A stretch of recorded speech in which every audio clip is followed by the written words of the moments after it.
Now there are times when we want to change the instruction sequence. If you remember, during instruction fetch, we always increment the PC. We point to the very next instruction in memory. But there are times when we don't want that next instruction. Now if you've done a little bit of programming, you're familiar with loops and if-then statements and function calls. Now if these are not familiar to you, that's okay. We're going to cover them later in the course. But for these type of constructs, we need special control instructions that directly change the PC to something other than the incremented value. In order to accomplish this, we need to add control instructions to our instruction set.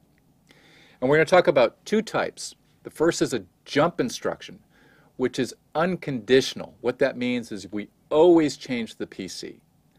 The second type is called a branch instruction. Here we change the PC only if a specified condition is true.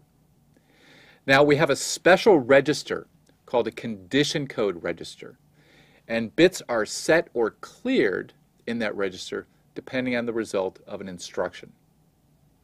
And a branch instruction changes the PC from its incremented value to something else if the CC, the condition code register, has a particular value.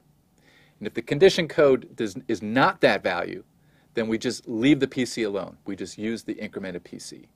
Let's first cover the LC3 jump instruction, and then later we'll talk about branches. A jump sets the PC to the value contained in a register. So we will fetch the next instruction from this address. Here's the format. The leftmost 4 bits are the opcode, and we need a base register that we're going to read and load into the PC. And that's bits 8 through 6. Now the other bits are zeros. This is a case where we have more bits than we need. Again, every LC3 instruction has 16 bits, and we just happen to not need all the bits in this case. Here's a specific example. The opcode is 1100 for a jump, and our base register is 011 or 3.